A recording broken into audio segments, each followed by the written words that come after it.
Bueno, vamos a partir derechamente con el debate. Me propusieron tratar básicamente tres temas o los que estimen convenientes, a lo mejor los panelistas también de la agenda que está hoy día en discusión y en juego en el país. De los tres temas que propusieron el Centro de Alumnos, voy a mencionar así, rápidamente cuáles son, para que no nos perdamos.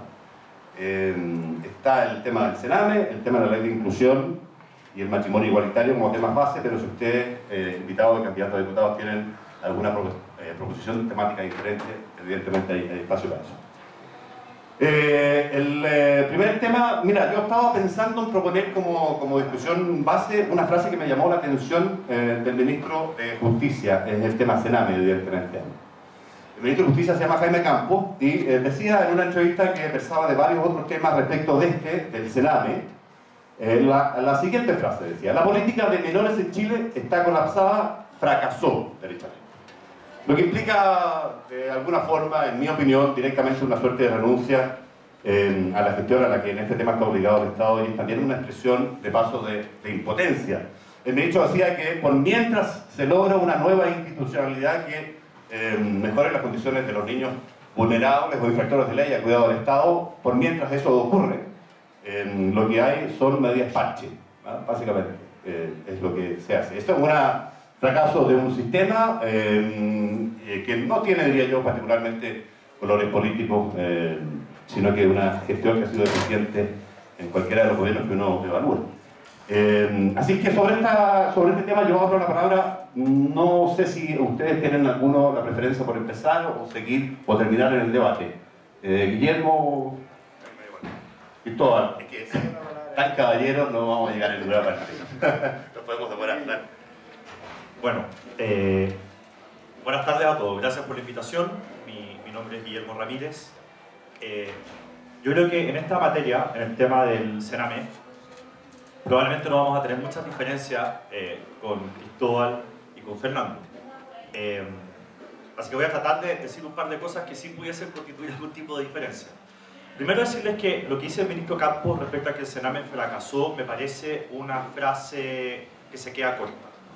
Si uno dijera que el Sename fracasó, uno diría, bueno, ¿qué significa que haya fracasado? Que los niños que estuvieron ahí no tuvieron la educación o el cuidado que se merecían, que cuando salieron de ahí no tuvieron verdaderamente oportunidades, que aquellos niños que están en el Sename, porque fueron condenados por la ley de responsabilidad penal adolescente, no se rehabilitaron. Uno ahí podría hablar de fracaso. Pero cuando uno lee el informe de la Comisión sobre el Sename, uno derechamente lo que encuentra ahí es una cosa horrorosa. A mí me recordó una película que yo no sé si ustedes la han visto, que se llama Sleepers en inglés, en castellano se llama Hijos de la Calle. No sé si alguno de ustedes la han visto, y si no la han visto, les sugiero fuertemente que la vean. Dustin Hoffman, Brad Pitt, Kevin Bacon y qué sé yo, gran película. Y básicamente lo que se lee ahí son cosas que constituyen una violación a la dignidad de las personas y de los niños de manera brutal. Hay testimonios que acreditan que, por ejemplo, había niños que se tapaban con la almohada la cabeza durante las noches para no oír los abusos que se estaban cometiendo en el mismo lugar donde ellos dormían a otros niños. Personas o niños que se orinaban en la cama y no les cambiaban las sábanas durante semanas. Baños en que no había nada, no había papel higiénico, no había pasta de dientes, no había nada. Entonces, cuando uno se enfrenta a esa realidad de una institución que se supone que está llamada para proteger a los niños de nuestro país, a los más vulnerables, a los que más lo necesitan, decir que el Sename fracasó, a mí la verdad es que me parece que se queda corto. Me parece que es una palabra que no refleja de cuerpo entero lo que ocurrió en el Sename. Ha habido mucha discusión en torno a cómo se mejora el tema del Sename. Yo creo que acá vamos a estar de acuerdo los tres en que una de las cosas que hay que hacer es que hay que separar en el Sename a aquellos niños que están ahí, que son infractores de ley, con aquellos niños que están ahí porque fueron quitados a su familia, porque fueron abandonados y que no son infractores de ley. El presidente Piñera en su primer gobierno envió un proyecto de ley en ese sentido para fortalecer y mejorar el Sename y para separar a los infractores de los no infractores, que hoy día conviven. Como muchos otros proyectos buenos del presidente Piñera, bien inspirados y bien inscritos, apenas apareció el gobierno de la presidenta Bachelet, ese proyecto fue retirado de la Cámara, fue retirado del Congreso y no se discutió más. El gobierno, como en todos los otros proyectos, prometió que iba a ser reemplazado por un nuevo proyecto y por un mejor proyecto, cosa que todos sabemos no ocurrió. Entonces acá lo que hay es, de acuerdo, un Sename que no da el ancho y que no cumple ni siquiera con los mínimos estándares, pero además había una negligencia por tratar de solucionar el tema. Y en esto cada uno tiene distintas culpas. Este gobierno tiene la culpa de no haber tramitado un proyecto que estaba listo y que ya estaba en el Congreso. El gobierno del presidente Piñera y el anterior de Bachelet tienen culpa en que todas estas cosas que ocurrieron también bajo sus gobiernos. En eso hay que ser claro. Esto no es algo que haya ocurrido en el último año, en los últimos 2 años. Ustedes lo podrán corregir, pero serán los últimos 10 o 15 años en que se viene viviendo esta realidad. Yo les quiero comentar que hace, no sé, 1 año atrás o 1 año y medio, antes que explotara este caso, yo estuve en una reunión en Punta Arenas, estaba allá por temas de trabajo y me junté a tomar té con el obispo de Punta Arenas, a quien yo no conocía.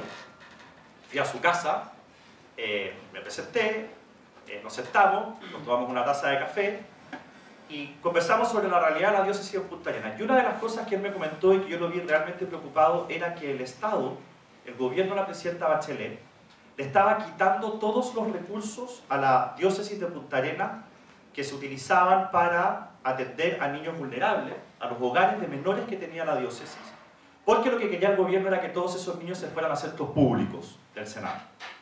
Que el gobierno, en el fondo, no compartía esta lógica de que los privados se hicieran cargo de estos niños, sino que consideraban de que estos niños se tenían que hacer cargo del Estado.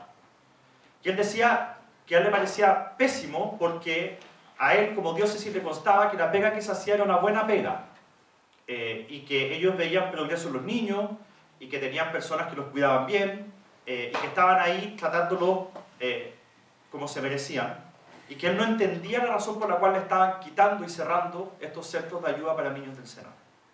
Él dijo: nunca había una denuncia, nunca había un problema, nunca había un maltrato, nunca había una queja, y sin embargo, por alguna razón que es al final ideológica, el gobierno toma la decisión de que esos centros deben desaparecer y los niños tienen que ir a centros que sean públicos. Ojo que en Sename muchos de los centros son públicos, de hecho la mayoría son públicos, perdón, privados, pero muchos son privados y de hecho la mayoría son privados. Pero este gobierno fue progresivamente intentando revertir esa situación. Yo lo que quiero decir sobre esto, y con esto termino, es que el tema del Sename no hay que enfrentarlo de una perspectiva ideológica, sino que hay que enfrentarlo con urgencia. Yo, si hay algo positivo que puedo decir de este gobierno, es que se hizo cargo del problema. Las denuncias que se hicieron por el informe del Sename no pasaron piola, como suele pasar con muchas otras cosas. Yo he tenido la posibilidad de conversar con funcionarios del gobierno y tienen el acelerador a fondo para solucionar el tema del Sename, pero creo que la solución va a venir al final por una ley que haga bien las cosas pensando en los niños y no pensando en si el centro tiene tal o cual característica, no pensando si finalmente la provisión de este servicio lo da el Estado o lo dan los privados, sino que preocupándose primero de los niños. Yo creo que ese es un eje fundamental que ojalá se pueda preservar y que se presente un proyecto de ley tan bueno y que se hagan indicaciones tan buenas que finalmente el próximo gobierno lo tramite y lo saque adelante así como viene. Eso es lo que yo creo que todos quisieron. Gracias, Guillermo. Yo debía haber hecho algo que no hice y lo voy a hacer ahora, a presentar y decir de alguna forma cuál es el currículum a que se han dedicado y quiénes son quienes nos acompañan hoy día. Guillermo Ramírez se presentó él mismo, es abogado, egresado de la Católica, tiene un máster en políticas públicas en Harvard, actualmente es profesor de Derecho a la Católica, Guillermo, ¿correcto eso? Fue secretario general de la UDI, ya dejaste de hacerlo hace poquito, en el 2015 y este año. Sí, enero de este año. Y enero de este año, y es candidato a diputado por el distrito 11, que es un distrito que debuta en esta elección parlamentaria el 19 de noviembre, un distrito ampliado que antes incluía menos comunas, ahora incluye más comunas. Le quiero dar la palabra a Cristóbal Acevedo, que es abogado, máster en Ingeniería Industrial de la Católica, también magíster en Economía Aplicada, un magíster que obtuviste, entiendo, Cristóbal, en Londres. Fue director del Instituto Nacional de la Propiedad Industrial, recientemente de la CUNAEP, reconocido con el premio Jóvenes con Éxito por el Diario Financiero. Es afiliado al Partido Demócrata Cristiano y actual candidato a diputado también por el distrito 11. Gracias, José. Mira, yo para no repetir lo que ya abordó el Guillermo Ramírez, Primero, decir que parte del fracaso del Sename tiene que ver con un fracaso político, general, del sistema, que es que los servicios públicos terminen siendo cuoteados políticamente y no siendo administrados por quienes tienen las mejores competencias. Yo no digo que en un gobierno no encabecen las instituciones quienes tienen más afinidad, sobre todo cuando son cargos de confianza política. Pero quienes tienen más afinidad tienen que tener también las competencias básicas para poder operar los servicios públicos. ¿Y para qué decir los funcionarios que le integran? Y el caso del Sename es un caso dramático porque está en juego la vida y la integridad física de miles de niños a lo largo del país. Pero esto pasa en muchos otros servicios públicos, donde quizás lo que no está en juego la vida de alguien, pero sí se hace una gestión pública que no es de excelencia, que no es de calidad, porque se prioriza lo político por sobre la calidad de la gestión. Cuando esto toca una fibra tan importante como es la integridad de los niños, creo que es inaceptable, creo que es indigno.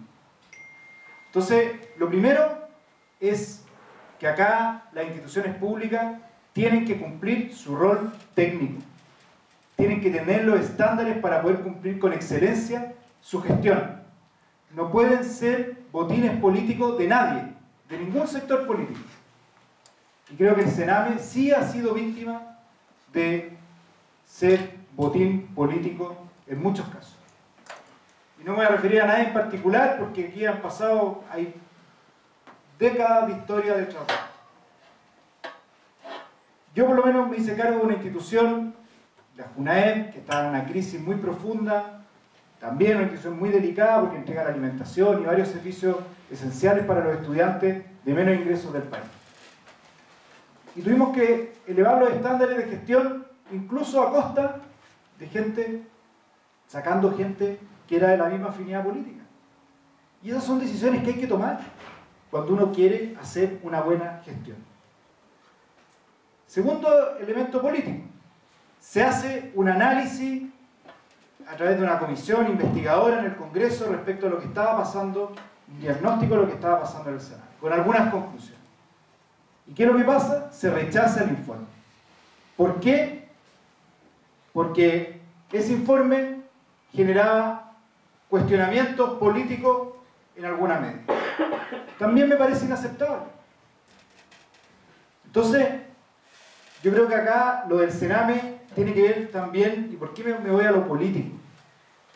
Porque creo que cuando hablamos de mejorar la política, es precisamente, estas son las cosas que tenemos que cambiar. Son estas cosas las que tienen hastiada a la gente de la política. La tienen alejada, desencantada. Cuando hacemos mal la pega y cuando por proteger o no exponer a ciertas autoridades se toman decisiones que van en contra de los intereses del país. Y respecto de las políticas públicas que hay que implementar, a mi parecer, y que creo que también se ha ido avanzando en este gobierno, y en parte lo mencionó Guillermo, que había alguna iniciativa en el gobierno anterior. Primero, lógicamente, separar el rol punitivo. Ya está separado, no están en los mismos centros los niños infractores con los niños que están bajo alguna medida de protección. Pero lo importante es que no sea la misma institución la que se haga cargo de ambos niños, son roles completamente distintos. Tienen que haber centros adecuados, y da lo mismo si ese centro lo gestiona una institución pública o lo gestiona un privado. A mí lo que me importa es la calidad del servicio que se entrega. Obviamente que hay que fiscalizar que si lo entrega un privado cumpla con el rol que se le ha asignado. Pero no tiene por qué ser el Estado el que provea directamente ese servicio si es que un privado lo puede hacer bien. Para eso hay que supervisarlo. Y bueno, hay un tema de incentivos porque se le paga por niño que está hoy día en los centros más que por niño que egresa. Por tanto, el incentivo quizás a retener a los niños es un incentivo perverso. Tienen que haber mejores políticas de adopción que aceleren los procesos de adopción en nuestro país. Y particularmente, esto va más allá del Sename, y perdón que me extienda un segundo. Acá tenemos que tener una vigorosa política de infancia. Porque fíjense que tenemos hoy día un 24% de los niños de nuestro país viven en la pobreza, expuestos muchas veces a situaciones de tráfico de droga en su entorno, violencia, abuso. Son esas las políticas de fondo a las que tenemos que abordar. La pobreza, la miseria, la exclusión en nuestro país sigue siendo una prioridad y afecta particularmente a los niños. Sumado además a que tenemos en materia de infancia solamente un 30% de cobertura preescolar en términos de jardines infantiles. Entonces, ¿dónde dejan las madres a los niños? ¿Bajo qué cuidado dejan a los niños cuando quieren salir a trabajar? Si es que pueden salir a trabajar, dado que tienen que cuidar a su hijo. Entonces, las políticas de infancia van más allá del Sename. Entonces, solamente para resumir, creo que el Sename refleja una crisis, o refleja lo que nos tiene mucho, y tiene a muchos desencantados de la política.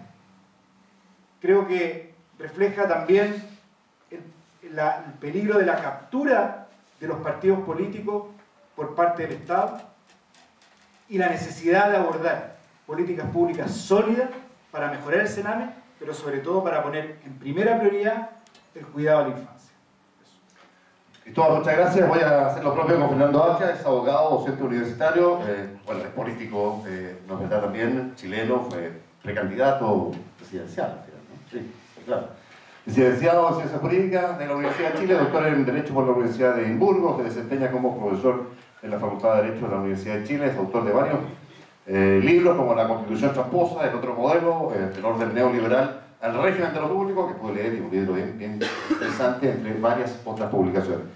Está afiliado desde el 2010 al Partido Socialista. No renunciaste, Fernando, ¿no? Al PS, porque no, se planteó un poquito, ¿no? Estabas enojado, pero fue una... ya. Hubo especulación. Sí, claro.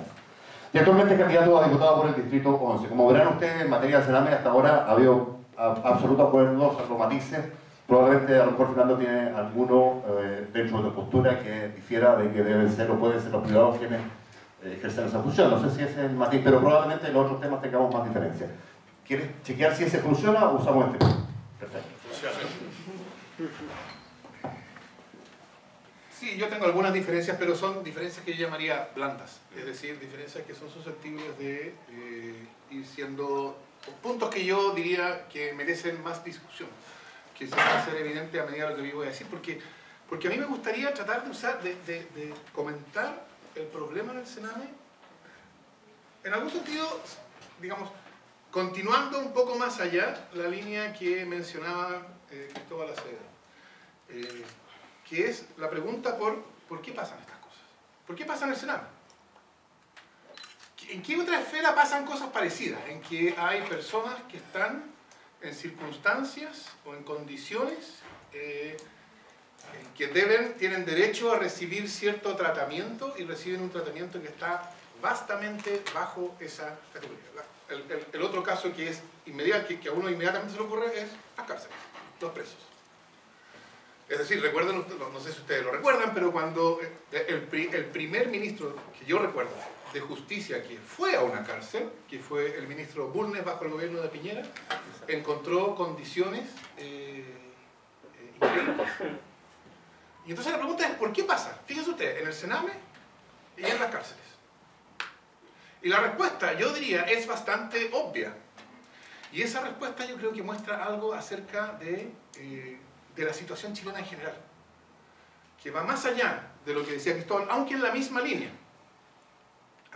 Porque el Sename y las cárceles atienden a personas que están totalmente marginalizadas, que están totalmente excluidas, cuyos reclamos no cuentan, que no importan.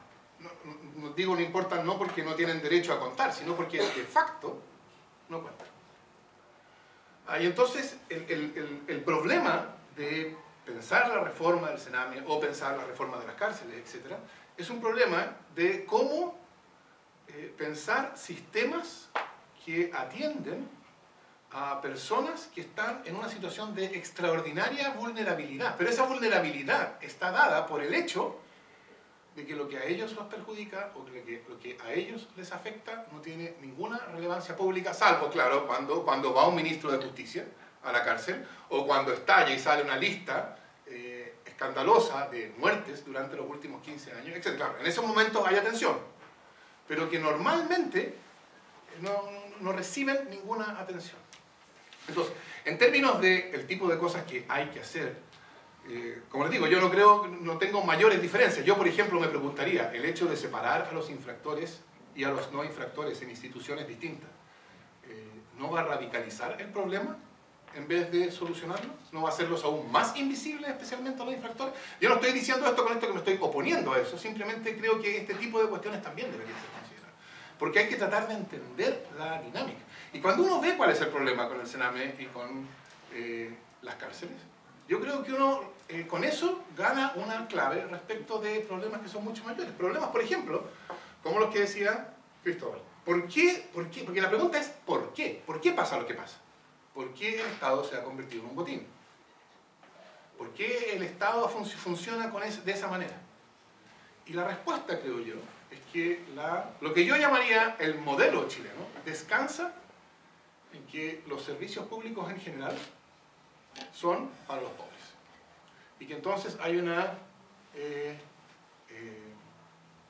separación, ¿no? El mercado para los más ricos o para los que tienen con qué comprar y los servicios públicos para quienes no tienen con qué comprar. Es decir, vamos a poner en los servicios públicos, vamos a ser los beneficiarios, no de todos los servicios públicos. Hay servicios públicos que atienden a todos, como el servicio de registro civil, por supuesto, ¿no? Pero la educación pública, por ejemplo, es educación fundamentalmente, con algunas excepciones, para los más pobres, para los más marginados. ¿Y qué es lo que es razonable? ¿Qué es lo que uno podría predecir que va a ocurrir cuando uno separa a quienes son visibles, a quienes tienen poder para hacer presente lo que les afecta y deja al otro lado a quienes no son visibles, a quienes no tienen poder para hacer ver lo que les afecta? Bueno, lo que va a ocurrir, lo que es razonable en el sentido de esperar que ocurra, es que esos servicios van a ser sistemáticamente deficitarios, van a ser más fáciles para usar la palabra que hoy día se usa, de capturar, etc. Y yo creo que eso ha pasado, vea usted, esto se puede observar en educación y se puede observar en salud, y en general es algo que yo creo que caracteriza al modelo chileno, que es un Estado que es deficitario, que funciona mal, pero funciona mal porque funciona en condiciones que es bastante poco razonable esperar que pueda funcionar bien. Por supuesto que esto no justifica que funcione mal. No es que para que uno diga, está bien entonces que funcione mal. Así como uno no dice, está bien que los presos vivan en esas condiciones miserables. Lo que uno dice es, en las condiciones en las cuales deben vivir y existir los presos en las cárceles, en que se les deja ahí, se cierra la puerta por fuera y se tira la llave, en el sentido público, entonces no es raro que unos años después uno va a mirar qué está pasando allá adentro y se encuentra con lo que se encontró el ministro Bulnes, o con lo que pasa ahora en el Senado. Y entonces la pregunta es razonable esperar que por la vía de simplemente declarar la finalidad, queremos que el Estado deje de estar poteado? Todos queremos eso. Yo no tengo ninguna razón para pensar que, por lo menos en el nivel del discurso, si uno pregunta para atrás, todos habrían declarado lo mismo.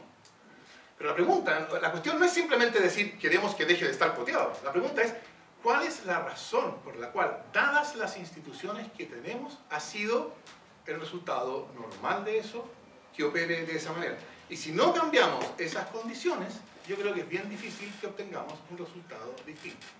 Entonces, esa es la discusión a la cual yo sugeriría, esa es la perspectiva que yo sugeriría asumir. Por supuesto que hay una discusión, pero ahí no tenemos mayor diferencia, salvo cuestiones que yo sugeriría volver a mirar, pero como les digo, una diferencia blanda en términos de reformas que hay que hacer ahora en el Sename o en Gendarmería, que supongo yo también estaríamos bastante de acuerdo, etc. Pero hay también una pregunta por esos problemas que aparecen. ¿Por qué aparecen? ¿Cómo atacar no solo la consecuencia, lo visible, sino también atacar las causas que producen esas consecuencias? Bien, Fernando, muchas gracias. En este tema hay diferencias, como dice Fernando, me parece que ustedes estarán de acuerdo, que son en general diferencias blandas, no de fondo, o matices más o menos relevantes, pero que probablemente nos permitan dar paso a los siguientes temas, donde yo me imagino que hay diferencias algo más profundas que fundamenten un debate más intenso.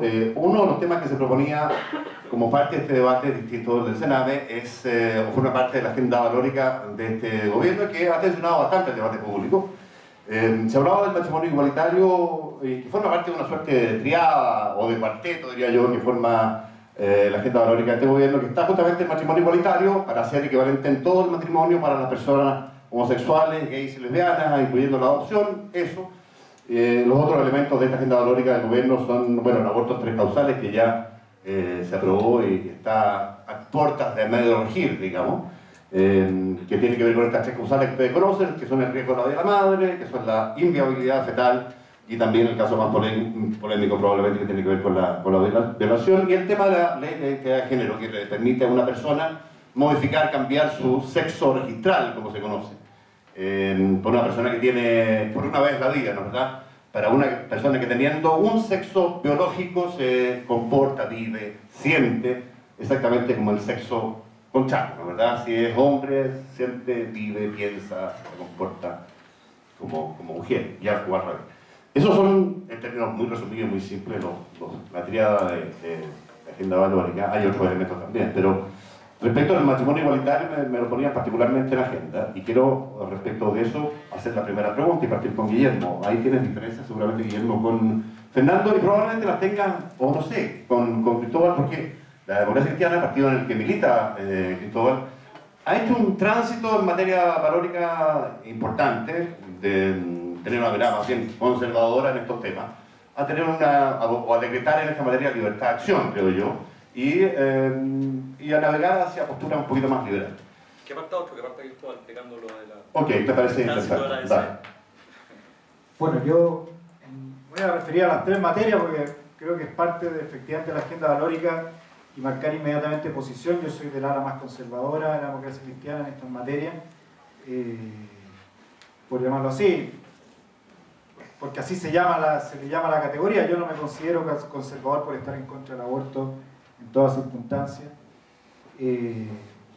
pero yendo derechamente al tema del matrimonio homosexual o igualitario, como quiera llamársele, yo creo que acá hay que distinguir muy bien el objetivo del mecanismo. El objetivo es evitar la discriminación en nuestro país, y en eso creo que hay un amplio consenso. O quizá hay gente que derechamente rechaza a las personas por su condición sexual. Yo por lo menos creo que hay que generar las condiciones para integrar y dar todas las condiciones para evitar la discriminación, el bullying que se da muchas veces también en los colegios, en los espacios laborales, en contra de las personas que tienen una opción sexual distinta. Otra cosa es el mecanismo. Y se dice que el matrimonio igualitario sería un mecanismo para qué. Yo creo que es perfecta, a propósito de lo público, del rol de lo público, es perfectamente posible que el Estado establezca cuáles son los límites sobre los cuales se rigen las instituciones. Yo creo que eso es perfectamente posible. Yo no creo que la libertad individual prime absolutamente por sobre ciertos bienes que pueden ser establecidos a nivel público. Y me parece que el matrimonio es una institución entre personas de distinto sexo, entre otras cosas, porque está destinada a la procreación. Y por lo mismo, yo por lo menos estoy en contra del matrimonio igualitario y tampoco estoy de acuerdo con la adopción entre parejas del mismo sexo. Y en materia de la ley de identidad de género, yo creo que acá hay que evitar las agendas ideológicas. Yo no me declaro un experto en esta materia, pero lo que sí me gustaría dejar súper claro, creo que la decisión que pueda tomar un mayor de edad en esta materia es muy distinta a la decisión que pueda tomar un menor de edad.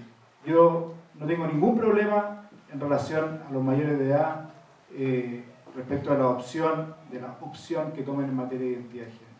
Sin embargo, creo que en materia de menor edad hay que ser muchísimo más cuidadoso. Creo que la ley de identidad de género en esta materia no le da el suficiente tratamiento distintivo a las personas menores de edad, mayores de edad.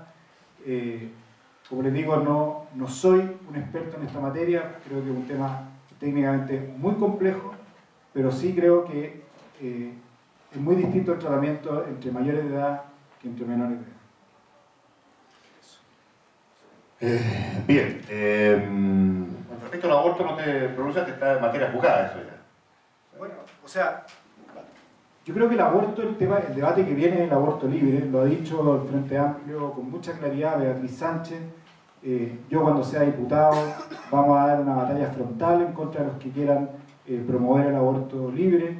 Por lo demás yo estoy en contra del aborto en las 3 causales. Creo que la dignidad de la persona existe desde el momento de la concepción hasta la muerte natural. No creo que exista una causal que justifique la eliminación de una vida. En el caso de violación, además, para poner el caso más dramático de violación, con todo el drama que significa para las mujeres, pero estamos hablando de una persona, una guagua, una criatura completamente sana, que va a ser abortada simplemente por cómo se gestó. O sea, yo creo que si uno defiende la vida desde el momento de la concepción hasta la muerte natural, a mi parecer es contradictorio aquello con el aborto en 3 causales o cualquier tipo de aborto.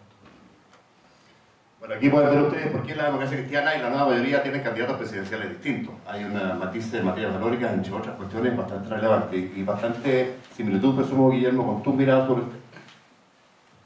A ver, en esta materia yo soy bien claro en mi postura. Respecto al aborto, me opuse y me sigo oponiendo al proyecto de ley del gobierno sobre el aborto en 3 causales. Creo que el proyecto de aborto fue una mentira desde el inicio, desde el momento en que le pusieron el título al proyecto, cuando hablan de interrupción del embarazo, despenalización del embarazo, despenalización de la interrupción del embarazo en 3 causales. Esto no era la despenalización, esto era en el fondo la institución de un nuevo derecho. Aquí lo estamos hablando de interrupción del embarazo, una cesárea interrumpe el embarazo. Lo propio del aborto es que muere un niño. Entonces estamos hablando de la legalización del derecho que puede tener una persona para generar un proceso en el que finalmente va a perderse una vida. Y las 3 causales también son falsas porque una de las causales, de hecho, la primera, la causal sobre peligro de la vida de la madre, ya está resuelto en la práctica médica y no ha habido absolutamente ningún caso en Chile que uno pudiera considerar que se había salvado o no la vida de una madre si es que esta ley hubiese sido aprobada. La ley es muy clara en decir que, y la praxis médica más bien ha sido muy clara en definir que se puede y se debe intentar salvar la vida de la madre cuando ésta realmente está en peligro, aunque eso conlleve como efecto no deseado la muerte del niño. Por lo tanto, ahí también hay una causal que era falsa. En el tema de la inviabilidad, yo siempre he pensado que aquí hay una discriminación muy grande. ¿Por qué merece protección del Estado? Porque hoy día un niño sano no puede ser abortado. ¿Por qué merece la protección del Estado un niño sano y no merece un niño enfermo? Yo habría apostado, habría querido que el Estado haga todo lo contrario, de ponerse primero al servicio de aquellos más vulnerables y que más lo necesiten. Imagínense si lleváramos esa lógica a los niños ya nacidos, en que los que son sanos y no tienen problemas tienen ciertos derechos que los enfermos no tienen. A mí eso me parece una discriminación que no tiene ningún tipo de justificación. Y por lo tanto, cuando hablamos de inviabilidad, yo creo que aquí lo que estamos hablando es de una discriminación que no tiene ningún sentido. Y en el caso de la violación, yo he conocido casos, y de hecho hace 10 días atrás estuve con una persona, me invitaron a una reunión de una persona que es hija de violación, ella es norteamericana, me saqué algunas fotos con ella, subimos algunos videos ahí a Facebook, y ella en el fondo no fue abortada, y ella hoy día vive porque cuando su madre la quiso abortar 2 veces, no pudo encontrar quién lo hiciera porque el aborto en ese estado, en Estados Unidos, en ese minuto, era ilegal. Y por lo tanto la mamá no tuvo otro remedio que tener a esa niña que hoy día tiene 45 años aproximadamente. Y por lo tanto, yo no veo y no creo en que la violencia se solucione y sus consecuencias y sus efectos se remedien con más violencia. Yo he trabajado en instituciones pro vida y yo he podido ver que un factor común en todas las mujeres que quieren abortar, sean ricas o pobres, sean creyentes o no, sean adolescentes o más maduras, el denominador común es que esas mujeres se sienten solas. En que los papás le dicen a la niña, si tú vas a tener esta guagua, te echo de la casa, en que el pololo le dice a la mujer, si tú tienes esta guagua, yo me voy, las compañeras de colegio, universidades, que ¿por qué te vas a fregar la vida? Tienes que abortar. Y hay estudios serios hechos en el extranjero y también en Chile que demuestran que cuando la mujer está acompañada, sea cual sea la causal, el aborto se puede prevenir en un 95%. Entonces, esto no es la madre versus el niño, que fue lo que planteó la izquierda. Se puede salvar a la madre y al niño, con la debida acompañamiento. Y eso el gobierno nunca lo quiso oír y nunca quiso aceptar ningún tipo de evidencia en ese sentido. Más allá, además de las cosas científicas, como por ejemplo, que hubo médicos y científicos serios en el Congreso que mostraron cifras realmente alarmantes de la cantidad de falsos diagnósticos cuando se habla de inviabilidad fetal. Y por lo tanto estamos jugando con vidas humanas que quizás no eran inviables además. En el tema del matrimonio, yo creo en el matrimonio entre un hombre y una mujer, y creo en el matrimonio entre un hombre y una mujer por una razón muy sencilla, porque yo creo que el matrimonio es una institución que tiene ciertos fines, y que para que esos fines se cumplan se requiere un hombre y una mujer. No 3 personas ni 4, no 2 hombres, no 2 mujeres, sino que un hombre y una mujer. Esto no significa, y yo tuve esta conversación por la radio, este debate con Beatriz Sánchez hace algún tiempo, en que yo le manifestaba a ella una convicción muy profunda que yo tengo, de que hay que acabar con todo tipo de discriminación hacia las personas homosexuales. Yo firmemente creo en eso. Hoy día hay leyes absurdas de cementerios, hay leyes absurdas que tienen que ver con los derechos que pueden tener los familiares para entrar a ver o no a una persona que está en una situación terminal, y que las parejas homosexuales son discriminadas, y eso yo lo rechazo.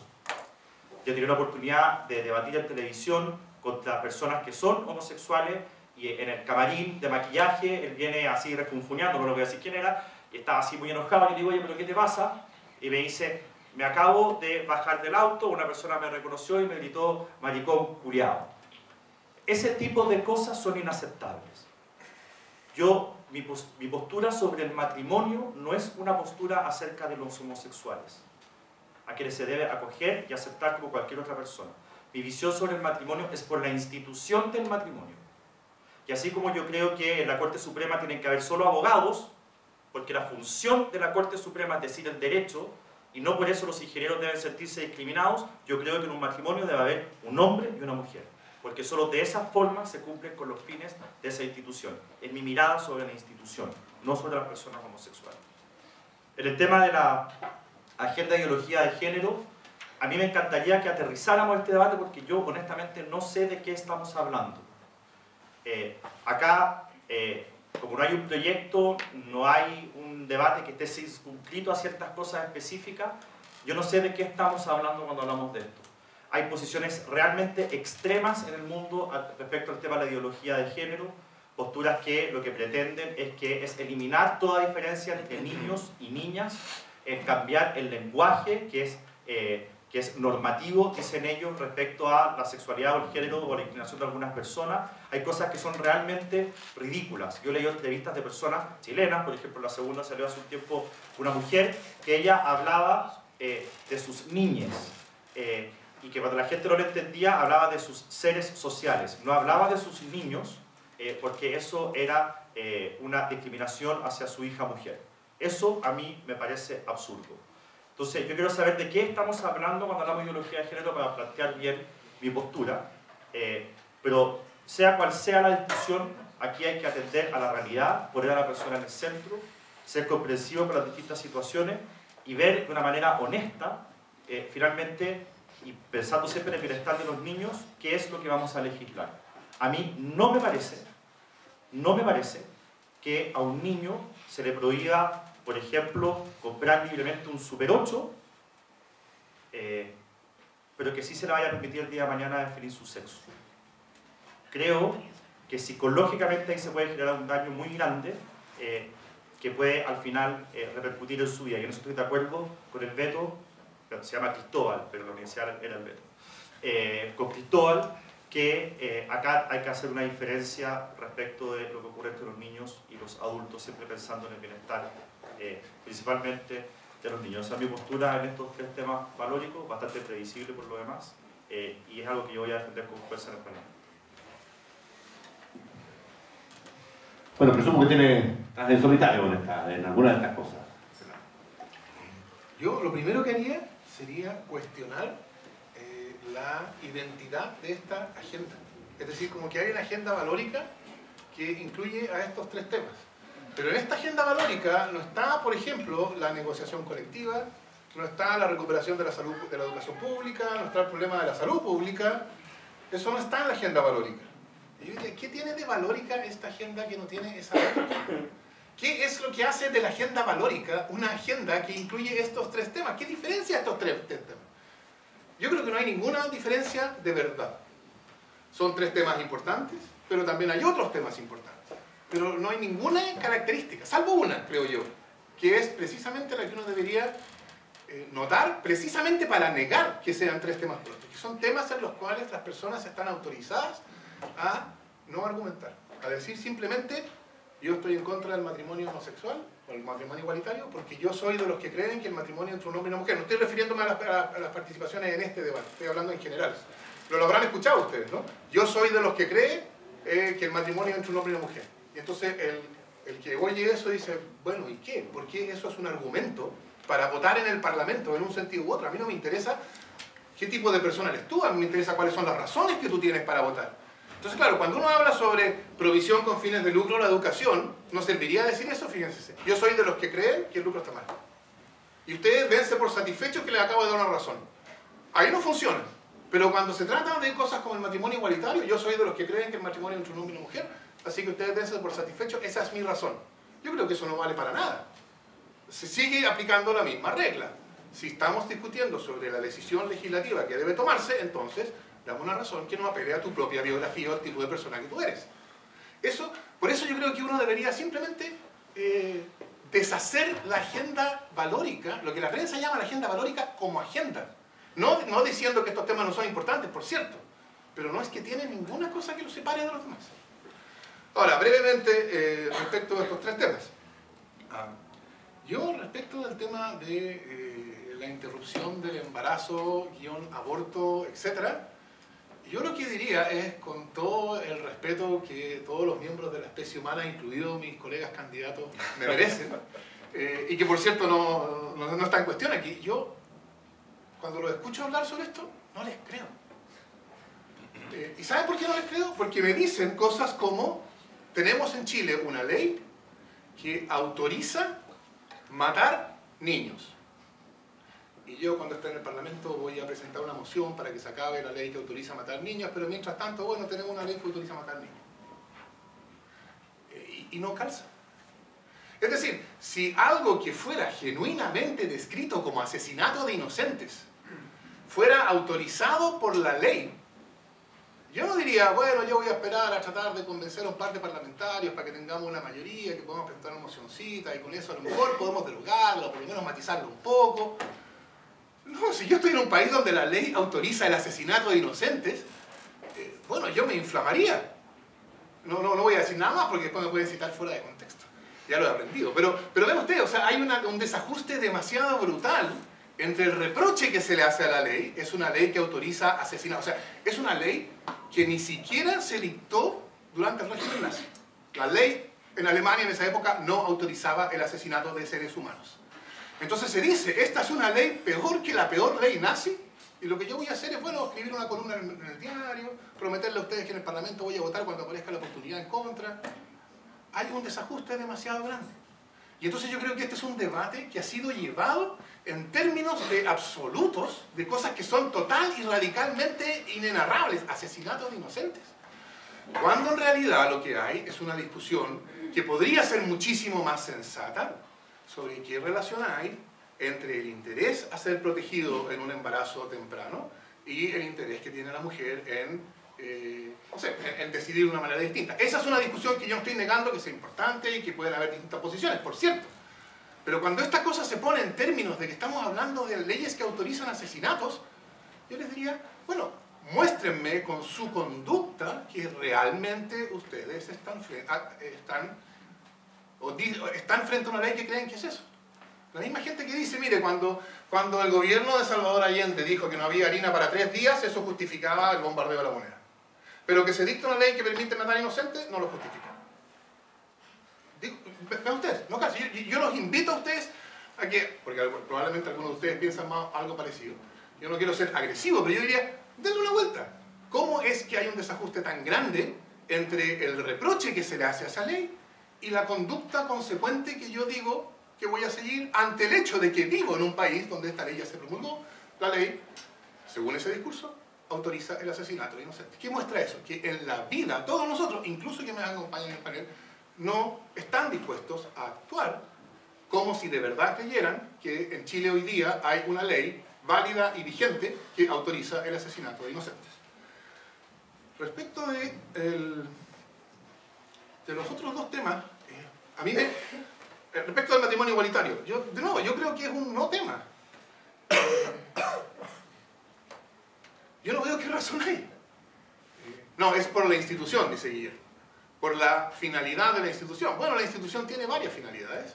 De hecho, no hay ninguna razón por la cual quienes no pueden satisfacer esa función, quienes no pueden cumplir esa función, no pueden celebrar matrimonio. De hecho, para que sepan ustedes, la ley de matrimonio civil antigua prohibía contraer matrimonio al que, comillas, sufiere de impotencia perpetua e incurable. Cierre de comillas. Entonces ahí todavía uno podría decir, bueno, ya. Pero precisamente eso fue derogado. Entonces decir, mire, ¿de dónde sale esta idea? De que el matrimonio necesariamente está vinculado a la procreación, de modo tal que cuando la procreación es imposible, el matrimonio es imposible. Bueno, eso primero que nada es falso, porque por razones de edad eso nos va a pasar a todos, y el matrimonio no está prohibido para los mayores de 50 años. Y aun cuando fuera verdad, ¿por qué? ¿Cuál es la razón? ¿Por qué no puede tener otras finalidades? ¿No? Acompañarse recíprocamente, dice la ley también, ¿no? Etcétera. Entonces yo realmente no veo cuál es el problema aquí y no creo que se pueda decir en los hechos. Yo estoy en contra de toda discriminación a las personas homosexuales, pero estoy en contra del matrimonio igualitario, porque en los hechos parte de esa discriminación está que ciertas formas de relacionarse o de reconocer las relaciones entre personas están excluidas para esas personas. Y yo diría algo parecido respecto de la cuestión de la identidad de género. Yo diría que la ley debe contener mecanismos para que las personas puedan cambiar su identidad de género. Y creo que el problema de los menores de edad se ha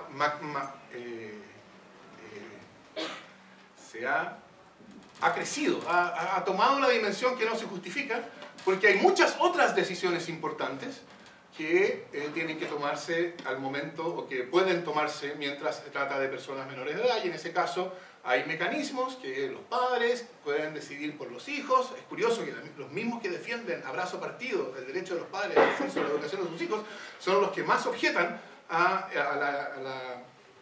cambio de género, de sexo tratándose de menores de edad, y yo lo trataría eso como una cuestión más que en este caso tendrá que tener algún tipo de informe especializado respecto del caso concreto, concurrencia de la voluntad de los padres idealmente, si no revisión judicial, en fin, la forma normal para que se tomen decisiones importantes que afectan los intereses de menores de edad, que no es esta la única concebible ni la única que está regulada.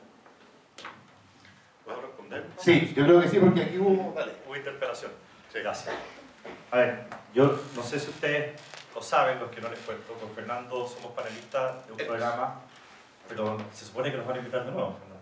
Vamos a retomar, estamos suspendidos. No sabemos. Bueno, con Fernando somos panelistas de un programa en Radio Agricultura y desgraciadamente, no sé para quién, nos ha tocado debatir desde hace casi 2 años, toda la semana. Y por lo tanto nos conocemos muy bien, y este argumento que ha dicho Fernando en el tema del aborto respecto a que si los que estamos en contra del aborto realmente creyéramos que se trata de un asesinato, no nos contentaríamos con mandar una carta al diario, por lo que dijiste hoy día. Siempre cambias el ejemplo. Bueno, y una Hoy día, sí, está perfecto. Yo simplemente quiero decir que yo comparto ese comentario de Fernando. Y a mí la verdad es que me genera bastante impotencia ver a algunas personas que, al igual que yo, creen que el aborto es un asesinato y que simplemente se contentan con enviar la carta al diario. Yo habría esperado de muchos parlamentarios y personas que tuvieron que tomar esta decisión y que tienen una convicción al respecto, que hicieran mucho más de lo que hicieron. Yo dije en mi relato que he trabajado con organizaciones pro vida, he dedicado mucho tiempo de mi vida a esto, he dado muchas charlas en muchos colegios, he formado a muchos jóvenes, he gastado mucha plata de mi bolsillo en esto. Yo sé que aquí tenemos una mirada distinta, Fernando, porque a veces a mí me da la sensación de que cuando tú dices que si tú de verdad creyeras que es un asesinato, no te contentarías con eso, que la verdad es que he dedicado una posición importante en mi vida a ese tema. Si lo que tú estás insinuando es, por ejemplo, el uso de la violencia, es algo que yo jamás voy a hacer respecto de ningún tema. Lo dije cuando hablé sobre todo en el tema del aborto, en la causal de violación. La violencia no se combate con violencia.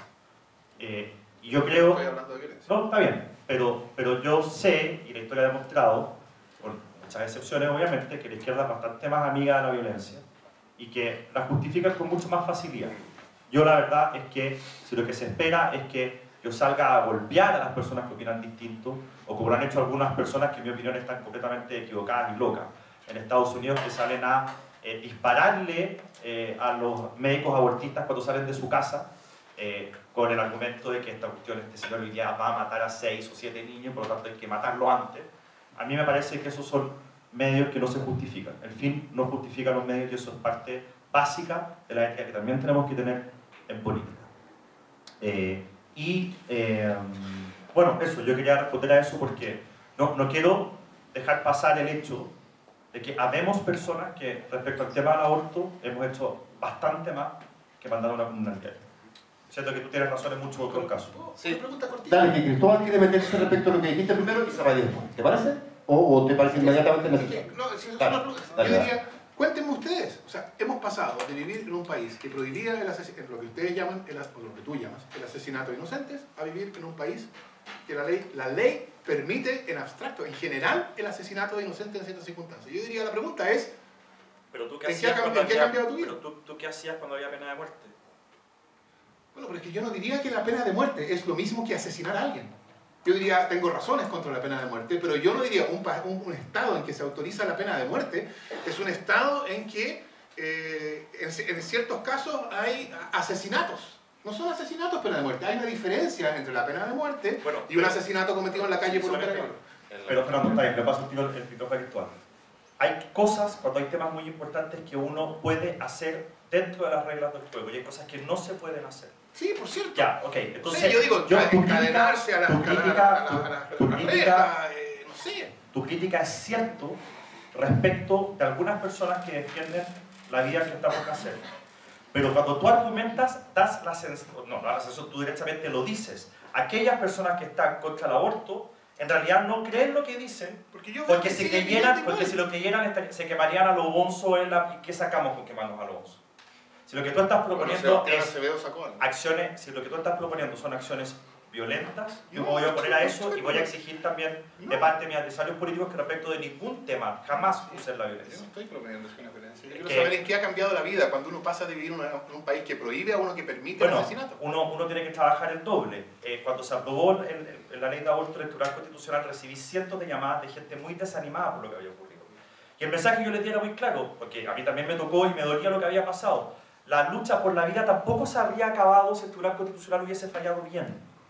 Porque esta es una lucha que hay que seguir dando y que vamos a tener que dar para siempre. Y yo personalmente en el Parlamento no solamente voy a poner al aborto libre, sino que voy a tratar de legislar rápidamente para que los doctores que no quieren ser cómplices del aborto no se les obligue a hacerlo, y las instituciones, lo que está pasando hoy día con la Universidad Católica, que el reglamento que aún no se dicta sea lo más restrictivo posible, cortar el financiamiento público a clínicas que solamente se dediquen al tema del aborto, etc. O sea, aquí de lo que se trata es de salvar vidas, pero con inteligencia, y no con medios que no sean legítimos. Bien, Cristóbal y Fernando, tú si quieres cerrar con algo respecto a esto también.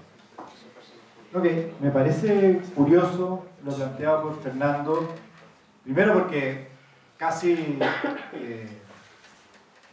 reviste a quienes defienden el derecho a la vida en todas circunstancias de un cinismo casi respecto de sus posiciones.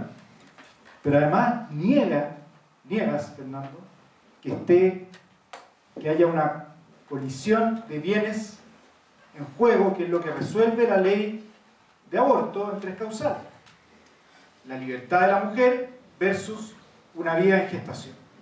Hasta ahora, con quienes me había tocado debatir, el hecho de que se negara que habían dos bienes en colisión no me había tocado, por lo menos, enfrentarme. si no hay una vida hasta la 14ª semana, o sea, plantéalo así, derechamente. Yo creo que no hay una vida y por tanto el aborto en 3 causales o el aborto libre me parece legítimo porque no hay una vida humana ahí. Pero para evadir ese planteamiento, decir que quienes sostienen y defienden el derecho a la vida en realidad no creen en ello, me parece ya un argumento que derechamente esquiva el debate. Aquí claramente lo que resuelve la ley de aborto es la colisión entre dos bienes, el derecho a la vida del que está por nacer y la libertad de la mujer en casos excepcionales y en casos de situaciones que son derechamente extremas. Yo creo que siempre la solución tiene que estar dada por la protección de la vida del que está por nacer. Ahora, ¿cómo se defienden las convicciones en democracia? Y quizá ahí podemos tener una diferencia. Yo creo que en democracia se defienden las posiciones debatiendo, involucrándose políticamente, votando si es que uno es parlamentario, pero no veo otros mecanismos democráticos que no sean aquello. No sé a qué te refieres con qué debiéramos hacer quienes estamos en contra de la ley de aborto. O sea, quemarnos a los osos, o sea, sería atentar contra la vida propia. Yo realmente no creo que sea una manera de abordar el debate, de legitimar la convicción de quienes sostienen que aquí derechamente lo que hay es un atentado en contra de la vida humana. Y solamente para decir que no todo es un constructo social, a propósito del matrimonio y otros debates de la agenda valórica, o como quiera llamarse, pero yo estoy de acuerdo contigo, la agenda valórica es mucho más amplia que estos 3 temas. Pero no es un constructo social el que define las cosas, no todo es un acuerdo social para definir las cosas. Hay cosas que están, y por lo menos de ahí viene mi convicción, mi formación humanista cristiana, que hay cosas que están en la naturaleza humana y que uno la respeta por ese hecho. Y una de ellas es el derecho a la vida.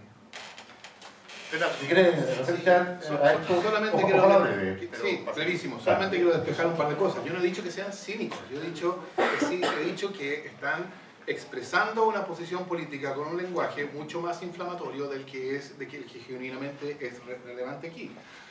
Yo no niego una colisión, yo lo que estoy diciendo es nadie vive, o casi nadie vive, en los hechos a la altura de lo que realmente significaría entender que una ley como la que está ya vigente en Chile autoriza el asesinato de inocentes.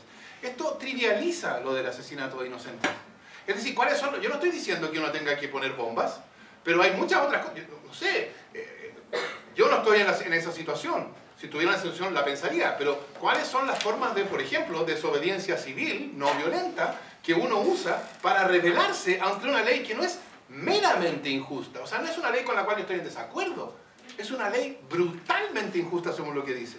Entonces, no sé, armemos un movimiento de yo no pago mis impuestos, encadenémonos en las rejas de los servicios públicos, pero de alguna manera hagamos públicamente presente que algo en mi vida importante ha cambiado porque pasé a vivir en un país en que se autoriza el asesinato masivo de inocentes. Es que yo lo único que estoy diciendo es, muéstrame cómo vives y yo veré qué relación hay entre lo que tú dices y lo que yo no estoy descalificando a nadie. Yo estoy simplemente invitándolos a pensar, porque yo creo que esta es una discusión que se transformó en una discusión mucho más agria y categórica de lo que necesitaba ser, fruto de un discurso que cuando uno mira, ve que en la mayoría de los casos, bien, no tiene ningún correlato con la vida de quienes defienden ese discurso. Fernando, perdón, para terminar. Sí, muy breve. Tú has dicho que no nos estás acusando de cinismo. No, no es cinismo. Ok, yo sí te acuso a ti de cinismo. Fernando. Y te voy a decir por qué. Porque tu argumento es predicable casi respecto de cualquier cosa. Yo te devuelvo la pelota. Tú acabas de describir una cosa terrorífica respecto al Sename. ¿Has ido a visitar un centro? Han muerto más de 1000 niños inocentes. ¿Has ido a visitar un centro? No, no. Ya, tú al final lo que hiciste respecto al Sename probablemente fue escribir una columna en el diario. Sí. Ya, entonces no pidas para otros en otros No. temas. No, es que eso es cinismo, pues, Fernando. Pero ¿por qué? Porque lo que tú estás diciendo respecto al aborto es predicable de muchos otros temas que son graves. ¿Pero qué es lo que Y respecto a los cuales tú no has tenido la posición que tú le exiges a los provida.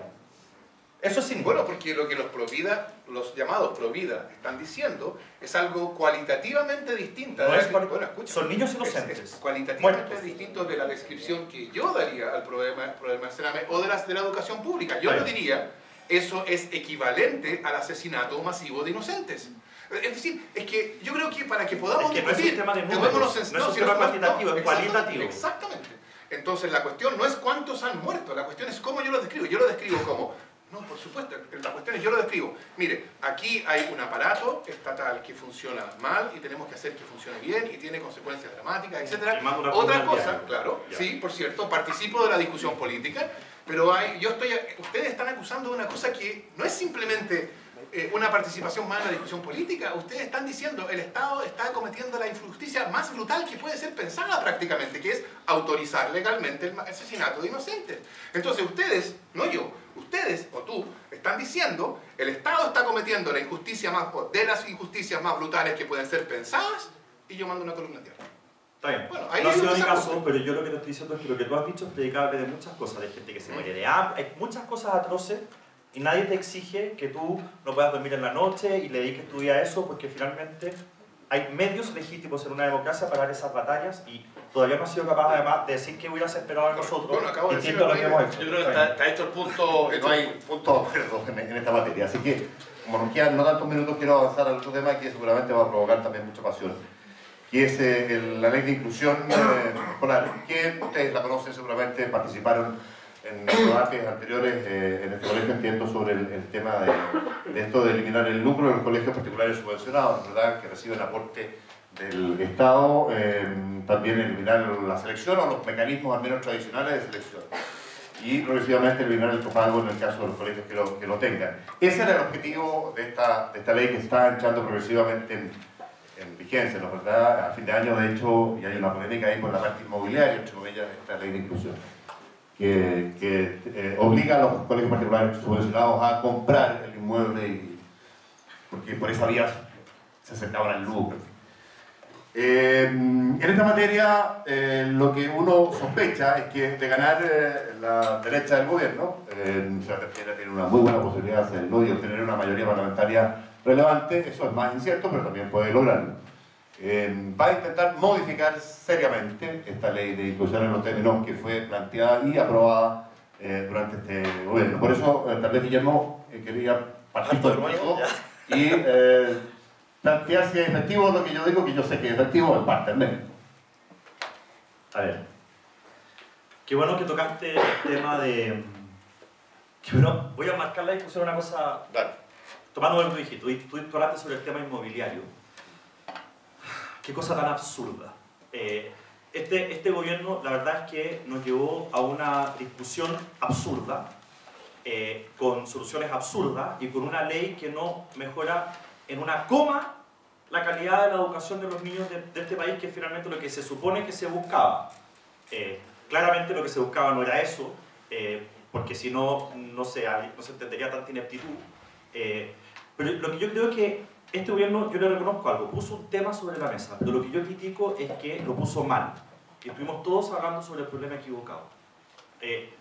Yo les quiero comentar simplemente cómo veo yo la discusión de educación y qué es lo que tenemos que tener nosotros en mente cuando discutimos sobre educación.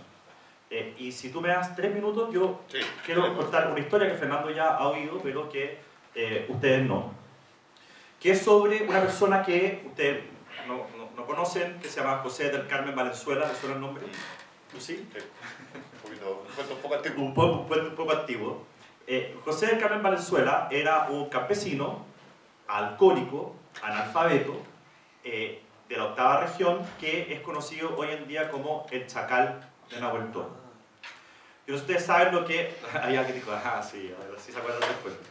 El Chacal de Nahuel Toro, como yo les decía, era analfabeto y alcohólico, y por el hecho de ser alcohólico, a él lo echaron de su pega en Cachapoal.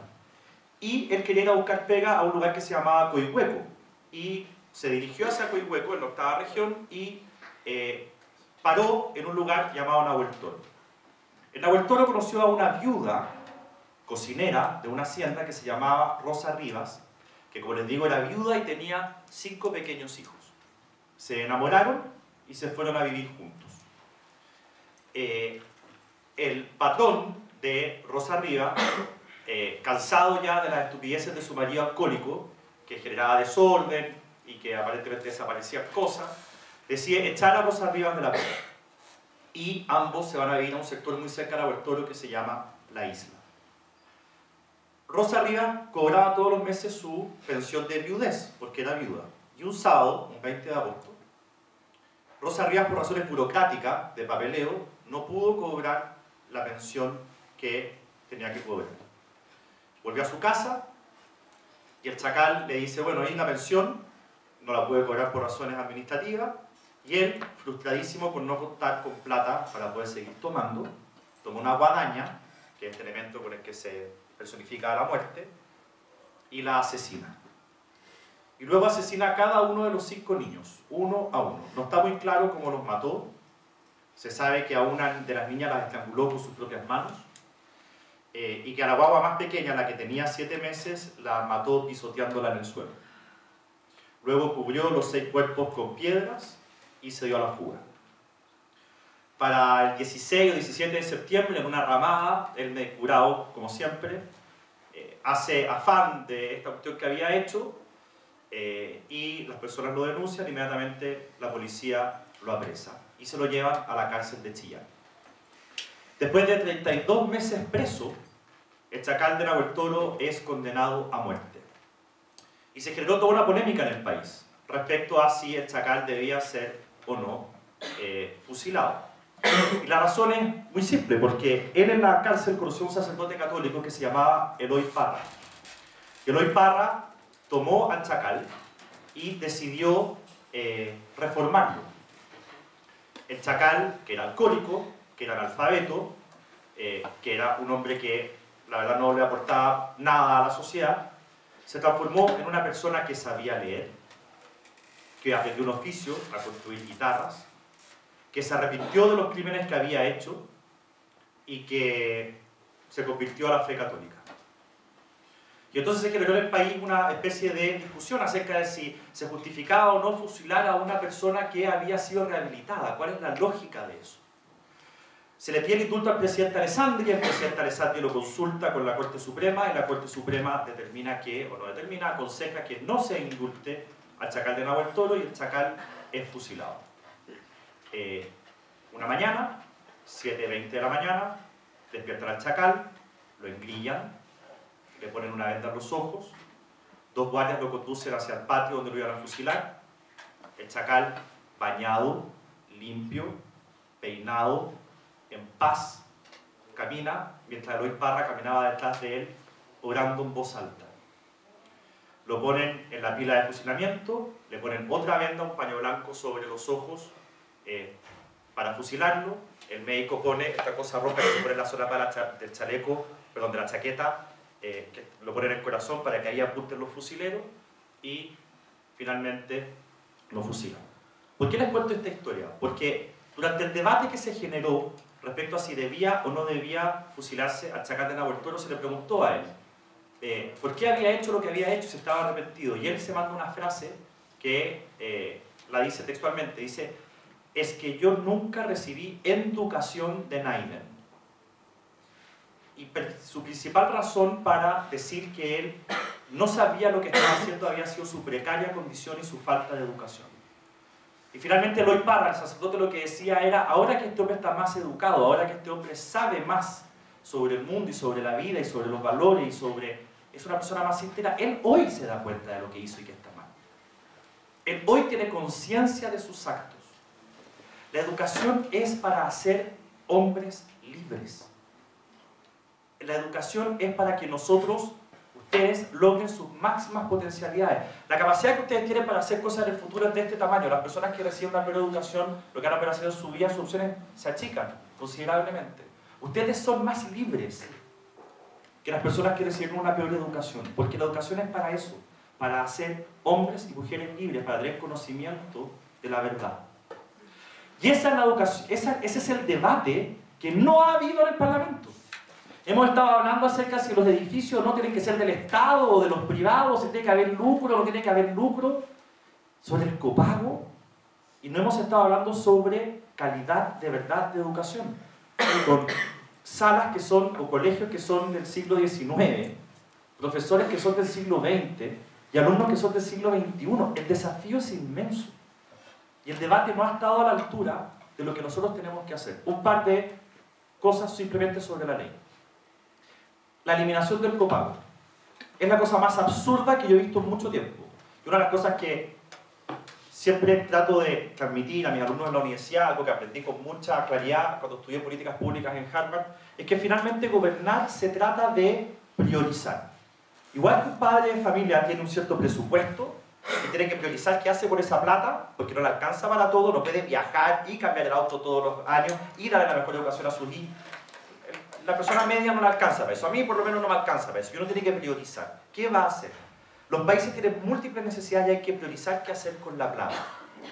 Este gobierno, habiendo todas las necesidades que existen, tomó la decisión de eliminar el copago. ¿Qué significa eso? Que parte de la educación que ya estaba financiada por los privados, reemplaza ese costo que era privado y lo transforma en costo público. Y ocupa parte del presupuesto de la nación en eso que ya estaba financiado. En vez de usar esa plata para mejorar la educación a los profesores, para mejorar la infraestructura de los colegios, para lo que sea, para mejorar el Sename. Esa mirada es puramente ideológica, porque al reemplazar aportes privados por un aporte público no se mejora una coma la educación porque no se le mete un peso adicional al sistema. Y sin embargo se hipoteca la posibilidad de hacer otras cosas, atender otras necesidades que este país tiene. Esa mirada ideológica es lo que hay que revertir. Si ustedes me preguntan a mí, si esto estuviera en mis manos, yo eliminaría completa la ley de inclusión que aprobó este gobierno, entera, la derogaría completamente.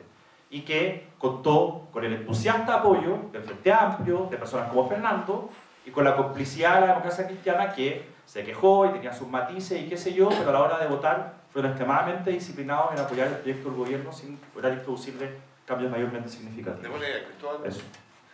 Cristóbal, en los matices de la ADC decía, ¿hay matices o no? A ver, yo creo que Guillermo está siendo extremadamente injusto con la reforma educacional en su conjunto. La reforma educacional es mucho más que la ley de inclusión. Se destinaron más de 2.000 millones de dólares en mejorar la condición de los profesores, que es la esencia del sistema educacional, con una carrera docente bien planificada, que incentiva a los actuales estudiantes como ustedes a estudiar educación, a tener promoción durante los colegios. O sea, la reforma educacional es mucho más que la ley de inclusión.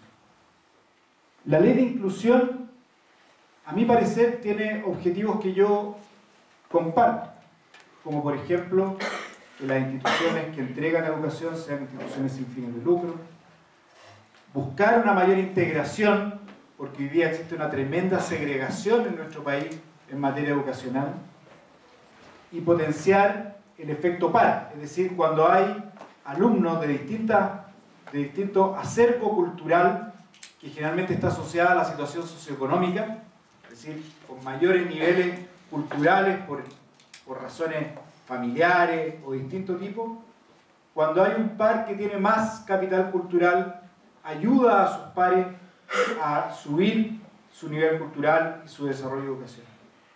Por tanto, los fines de la ley de inclusión yo los comparto. ¿Y dónde está, a propósito de los matices o diferencias? Yo creo que hay algunas diferencias de orientación y otras diferencias administrativas. Yo efectivamente habría priorizado la educación pública por sobre la eliminación del copago. Puede ser buena la eliminación del copago, pero creo que es más prioritario potenciar la educación pública. De hecho, creo que esos recursos deberían estar destinados 100% a la educación pública.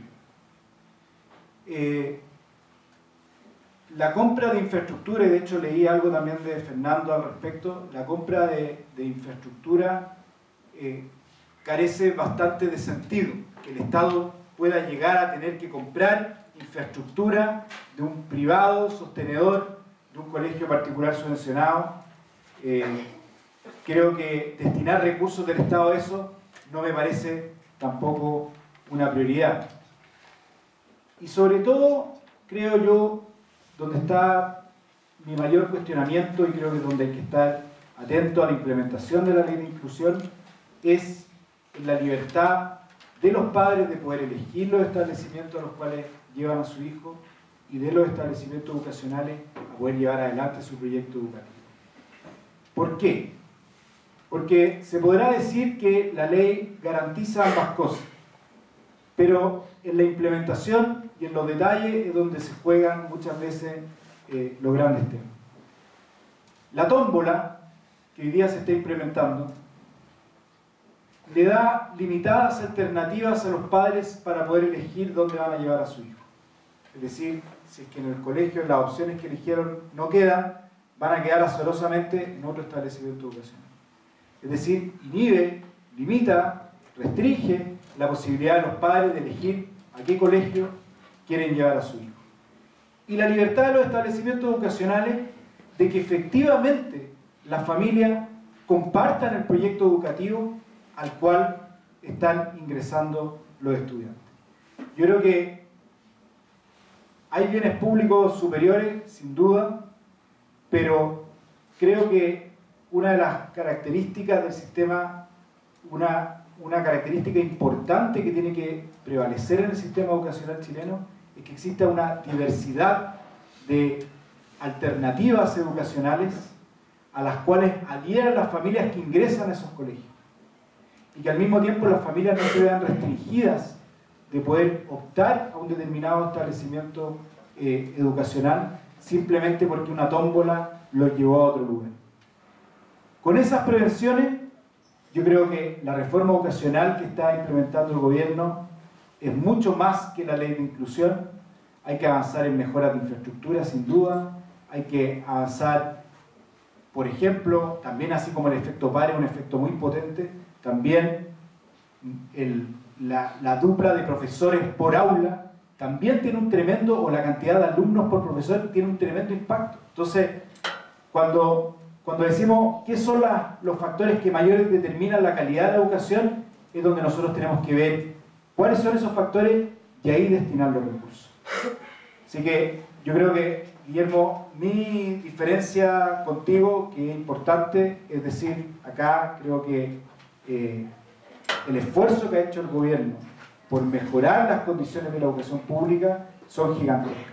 Sí difiero en ciertas prioridades y cierta implementación que ha tenido la reforma educacional y en particular la ley de inclusión. Bueno, don Fernando, su tema casi favorito.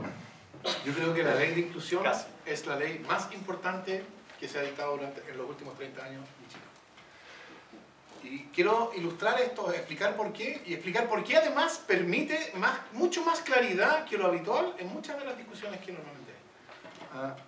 Respecto de dos cuestiones que han salido aquí.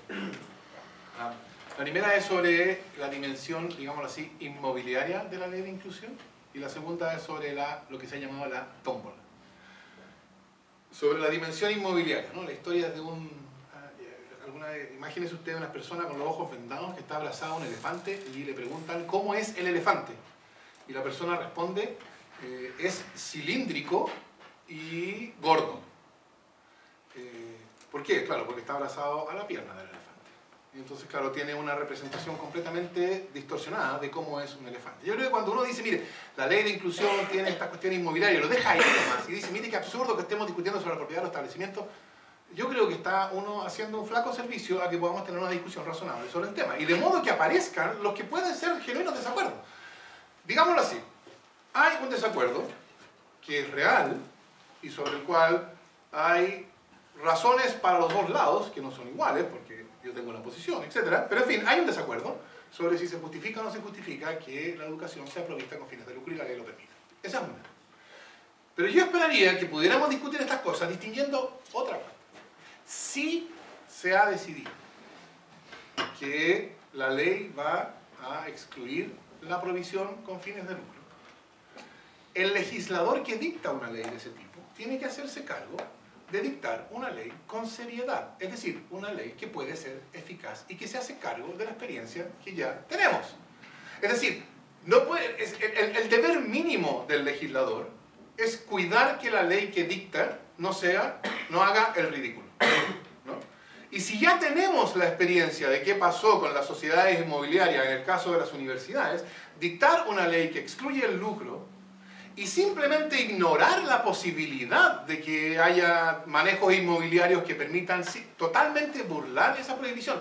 No, esto no es una teoría. Dada la experiencia que tenemos, yo creo que sería una manera de mostrar irresponsabilidad al legislar. Entonces está bien, discutamos si debe haber o no debe haber prohibición con fines de lucro. Esa es una discusión interesante. Discutamos también medidas alternativas a las inmobiliarias para realmente dictar, si se toma esa decisión, una ley eficaz para excluir la prohibición con fines de lucro. Lo que uno no puede hacer es simplemente hacer como nunca supimos que detrás de cada universidad, o prácticamente cada universidad privada había, o de muchas universidades privadas, había una sociedad inmobiliaria, y con eso el hecho de que las universidades eran sin fines de lucro fue reducido a letra muerta por mucho tiempo, y todavía en buena parte está reducido a letra muerta. Entonces, si uno distingue esas cuestiones, entonces esto de que la ley de inclusión tiene esta dimensión, esta preocupación inmobiliaria, empieza a aparecer por lo menos un poquito menos absurda. Por lo menos empieza a aparecer el sentido.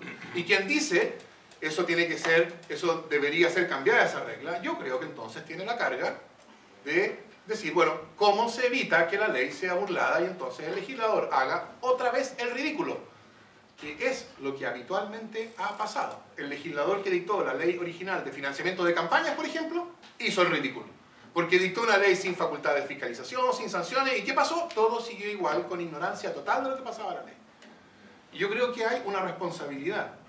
Así como se dice que hoy día hay que cuidar las instituciones, bueno, la primera responsabilidad es de quien ejerce el poder institucional de no exponerlo al ridículo de ese modo. Esa es la manera en que yo enmarcaría la cuestión, entre comillas, inmobiliaria. Respecto de la segunda, la tómbola, yo creo que esta es una discusión que a mí me llama la atención la manera en que procede. Porque se han dicho muchas cosas bien absurdas.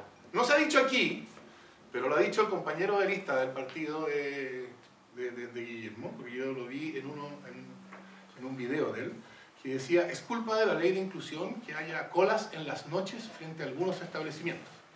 Porque la tómbola. Lo cual, diría yo, es una manera de insultar al auditorio, porque si ustedes lo piensan, ¿qué sentido tiene hacer una cola a las 3 de la mañana para sacar un boleto para una tómbola? Precisamente el sorteo es la solución a la cola, porque yo no tengo por qué hacer la cola, yo voy a la hora que más me conviene, retiro mi ticket, que en realidad no es retirar un ticket, en realidad es hacer una declaración de la familia, de compromiso con el proyecto educativo del establecimiento, eso es lo que dispone la ley, que lo puede exigir el establecimiento, inscribo a mi hijo o mi hija, y en la hora en que sea anunciado, habrá un sorteo en que todos los que se inscribieron a cualquier hora tendrán igual oportunidad de ser exitosos en la postulación. Entonces es ridículo decir, el sorteo es lo que causa las colas. No, el sorteo es la solución a las colas. Estas colas se produjeron cuando en casos en los cuales la ley de inclusión todavía no entra a regir, porque esos establecimientos, quizá con su qué, no hay por qué ser ingenuos, decidieron que en vez de hacer sorteos que podrían haber hecho, iban a seleccionar por orden de llegada. Y evidentemente, si ustedes anuncian que van a seleccionar por orden de llegada y que las inscripciones serán desde las 9 de la mañana del martes, entonces evidentemente en la medida en que sea un colegio de alta demanda, ustedes van a tener colas por 3 días y camping afuera del colegio, que es una manera bien poco digna de tratar a quienes quieren postular. Pero frente a eso, el sorteo que contiene la ley de inclusión es la solución, no es la causa. Y respecto del problema de lo que decía Cristóbal Acevedo, ¿aumenta o disminuye la libertad de los padres el sorteo? Yo creo que esa es una pregunta espléndida, Porque sobre libertad se ha teorizado tanto y hay tantas concepciones de libertad y de conceptos de libertad y es un tema que parece tan árido y académico. Pero aquí tenemos un criterio bien útil para saber qué es lo importante cuando hablamos de libertad. ¿Cuál es la situación anterior a la ley del sorteo en términos de selección? Básicamente que los establecimientos podían poner, con ciertos límites, condiciones, podían seleccionar estudiantes o sus familias, ¿no? Podían, por ejemplo, seleccionar por compatibilidad con el proyecto educativo según la decisión del establecimiento. Entonces lo que teníamos era, por ejemplo, una familia que decía yo quiero para mi hijo el colegio A porque desde el punto de vista de esa familia el colegio A es el colegio adecuado porque me gusta el proyecto educativo, etc. Yo voy para allá. Y el establecimiento decía, mire usted no es compatible con el proyecto educativo. Y los padres decían, pero a nosotros nos interesa el proyecto educativo, nosotros estamos comprometidos con él. Y el establecimiento decía, no, ustedes no, fuera. ¿Qué es lo que pasa con la ley de inclusión? La ley de inclusión dispone, en ese caso, el establecimiento está obligado a recibirlos. Salvo que no tenga cupos. Claro, porque puede ser que hay, qué sé yo, 200 personas que postulan y hay 50 cupos. Entonces no se los puede recibir a todos, es físicamente imposible. Y entonces, cuando es físicamente imposible recibirlos a todos, lo que tiene que hacer es usar un mecanismo que muestra igualdad de condiciones entre todos los que postulan. Es decir, la igualdad de todos de ser admitidos en ese colegio de alta demanda que tiene 50 cupos, todos los que postulan son iguales. Todos tienen el mismo derecho a quedar. Y entonces la pregunta es, ¿eso aumenta la libertad o disminuye la libertad? Y yo diría, aumenta la libertad si por libertad uno entiende igual libertad igual para todos. Disminuye la libertad si uno entiende la libertad en el sentido desigual, en que unos son más compatibles que otros, ¿no? Disminuye la libertad de los hijos de padres separados o de los hijos de familias bien constituidas de entrar a colegios de los putores. Pero aumenta la libertad de todos por igual. Yo no entiendo, yo genuinamente no entiendo cómo alguien puede decir que la selección por sorteo disminuye la libertad si estamos pensando en esa libertad que la ley interesa, que es la libertad igual para todos, de todos los padres, de elegir el proyecto educativo para sus hijos. Y respecto de los proyectos educativos, la ley de inclusión los permite genéricamente con solo una limitación. Esta es la limitación. La pregunta, ¿es razonable esta limitación? La limitación es, si se trata de proyectos educativos que tienen como condiciones necesarias de subsistencia que deban excluir a categorías de personas, esos proyectos educativos no son sostenibles, es verdad. Todos los demás proyectos educativos que son compatibles con que estén abiertos a todos los ciudadanos, todos esos pueden existir. Pero esos que necesitan estar excluidos para algunos, esos no. Y la pregunta, ¿no es esa una condición razonable que poner a proyectos educativos que son reconocidos por el Estado? Por todas estas razones yo creo que es una buena ley, y yo creo que está por verse qué es lo que va a pasar. Estamos en una encrucijada porque se nos fue el tiempo. Sí. Pero la pregunta, Guillermo, brevemente, y si quisiera que todo haga un minuto, porque de ahí tenemos tiempo a la pregunta. A ver, bueno, asumo, porque no te hiciste cargo del punto que yo hice sobre el tema del copago, que no estás de acuerdo conmigo en que fue un error, porque No, tú es siempre, que el tiempo era limitado. es que tú siempre tienes la habilidad para escoger las preguntas que vas a responder. Entonces, respondiste, por ejemplo, a lo que dijo un compañero de lista mío, que no sé quién es, y lo que dijo efectivamente es absurdo. Pero escoges contestarle a él, que no está aquí, y no contestar las cosas que yo he planteado, como por ejemplo el tema del copago y lo que resulta la eliminación del copago. Para que lo anotes, por favor. Yo sí voy a hacer cargo de las cosas que tú dijiste. Muy brevemente, porque yo sé que estamos contra el tiempo. El tema del fin del lucro, tú dices que es debatible y tenemos distintas posturas, y eso es cierto. Lo relevante no es cuál es tu postura y cuál es la mía, sino el hecho de que hay miles de familias en Chile que han escogido esos establecimientos. Pero la izquierda, que siempre ha creído que es iluminada en estas materias y que sabe lo que es bueno y no para las familias y que le encanta decidir por el resto, toma la decisión de que las decisiones de todas esas familias que han escogido colegios con fines de lucro está mal, es repudiable, hay que evitarla y por lo tanto vamos a prohibir los colegios que tienen fines de lucro. Omitiendo además de pasada y borrando la evidencia que indica que, por ejemplo, por el hecho de que había colegios particulares subvencionados que tenían fines de lucro, Fernando, es que llegó la educación a lugares donde la educación pública no estaba llegando.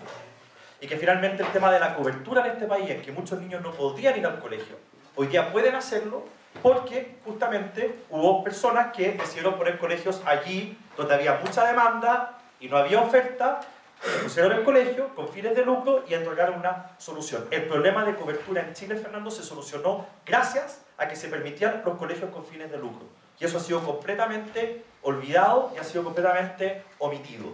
Y en fin, tú tienes razón, no nos vamos a poner de acuerdo sobre si deben haber o no colegios con fines de lucro. Pero la lógica de la izquierda de obligar a que el sistema sea de cierta forma uniforme porque los papás no saben lo que es bueno para sus hijos, yo esa mirada no la tengo. Respecto al tema de la tómbola, tú tienes razón en que, a ver, con pera y manzana, los niños postulan a los colegios, los papás postulan a sus niños al colegio y A, hay cupos para todos, en cuyo caso quedan todos, B, cupos supernumerarios, es decir, hay más demanda que los cupos que hay. En el primer caso estamos todos de acuerdo, no hay discusión. Si un papá quiere postular a su hijo a un colegio y en el colegio hay cupo, ese niño tiene que quedar y por lo tanto ese papá fue libre de elegir el colegio que él quería y su voluntad se respetó porque había cupo.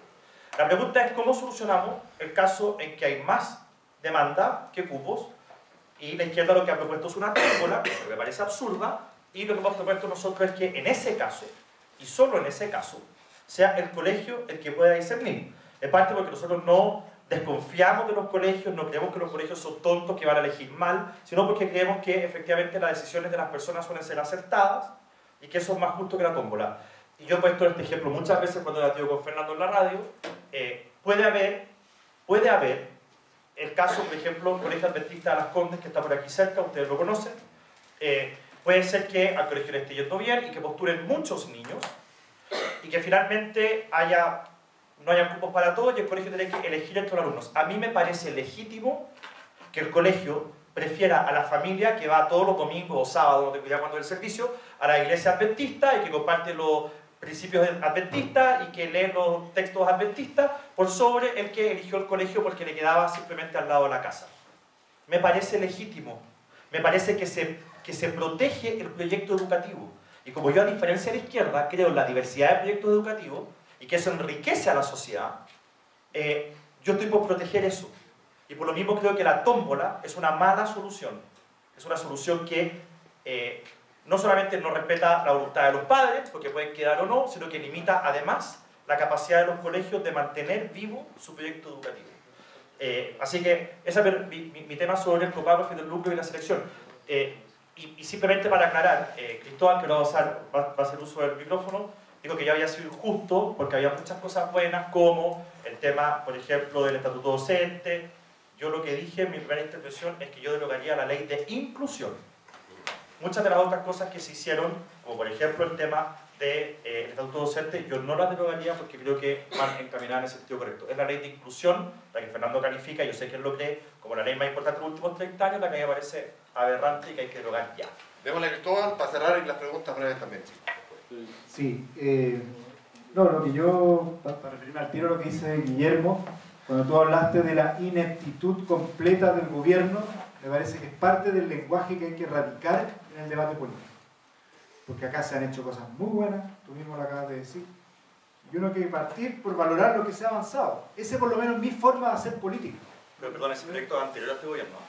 Perdón, pero este gobierno implementó una tremenda transformación en el sistema docente en el país.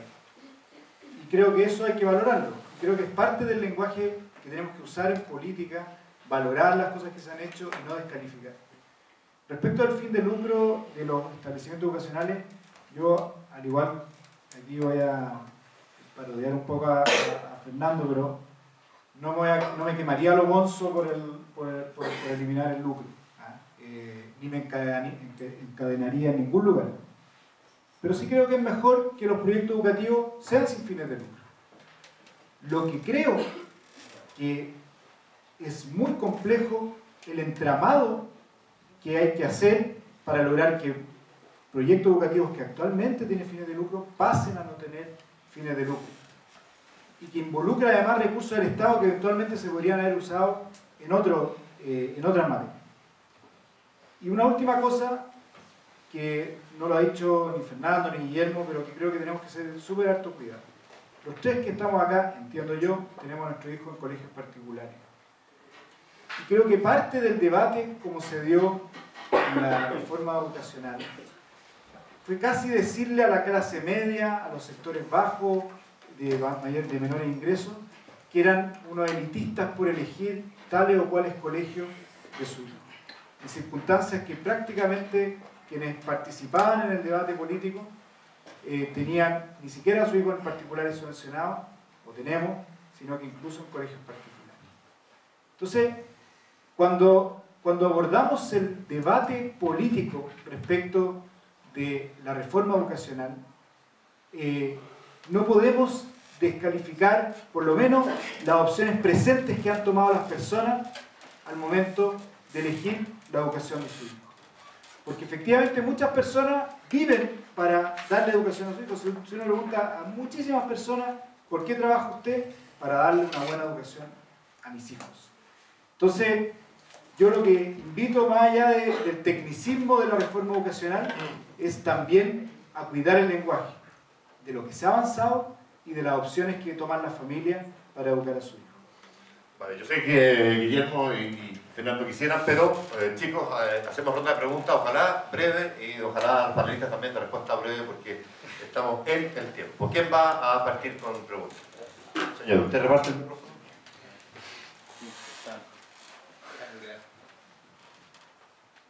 Ya voy a partir preguntándole a todos. Quiero notar un poco lo que dijo hace 2 días en una carta a Pedro Cayuqueo sobre el conflicto mapuche, que hizo señalar sobre los 112 días de la huelga de hambre de los comuneros, que el conflicto hoy día está llegando a niveles críticos que no había habido nunca, así que está empeorando mucho y que los esfuerzos políticos están siendo innecesarios, o sea, que no están sirviendo. Me interesa preguntarles sobre la aplicación de la ley antiterrorista en el caso de Luxing y Macay, en el caso de Quema Iglesias, la opinión y eso. Bien, ¿quién primero? Yo he partido siempre, así que dejemos a Oscar. Fernando. Voy a estar a ser lo más breve posible. Lo del copago y la otra cosa van a tener que quedar pendientes. Lo podemos discutir en la radio. Yo creo que el conflicto entre el Estado chileno y el pueblo mapuche es un paradigma de los problemas que tenemos, es una ilustración de los problemas que tenemos en Chile. ¿Cómo es posible que ese conflicto se haya arrastrado por 30 años? O sea, para no hablar por 200, ¿no? 30 años de democracia en que se ha discutido sobre la necesidad, ni siquiera se ha logrado que haya reconocimiento constitucional a la existencia política de los pueblos indígenas. ¿Qué muestra eso? Que el sistema político chileno tiene una incapacidad para enfrentar y solucionar los problemas políticos graves, cuando son problemas de transformaciones significativas. Por eso yo creo, la ley de inclusión es prácticamente la única excepción. Y entonces, ¿qué ha pasado? Como no ha podido el sistema político asumir este problema, es decir, enfrentarlo como un problema, esto no es algo que no haya pasado en el mundo. Chile no es el primer país donde un grupo parecido o una nación parecida, según el lenguaje que a cada uno le parezca, al pueblo mapuche tiene una demanda, una reivindicación. No es que a nosotros nos cayó por primera vez este problema. Entonces, ¿por qué en Chile en 30 años no ha sido posible enfrentar este problema y darle algo que camine en el sentido de una solución? Yo creo que eso muestra uno de los problemas de la política chilena. La política chilena es incapaz de transformar. Como todo tiene que ser por lo que se llama hoy día grandes acuerdos, para eso nunca hay grandes acuerdos. Y entonces el costo de eso es que el problema se va agudizando, ¿no? Y hoy día, claro, la cuestión es mucho más aguda de lo que era hace 30 años. Y hoy día, enfrentarlo y solucionarlo va a resultar ser muchísimo más difícil de lo que habría sido enfrentarlo y solucionarlo del año 93, si hubiera sido posible. Cada día que pase, se hace más difícil. Y yo creo que, claro, ahora la presión está por tomar medidas que lo único que van a producir, creo yo, va a ser agudizar el conflicto. Y eso, creo yo, es lo que está pasando. Y es una espiral que yo creo que es lamentable, es una especie de tragedia, ¿no? Todos sabemos lo que va a pasar.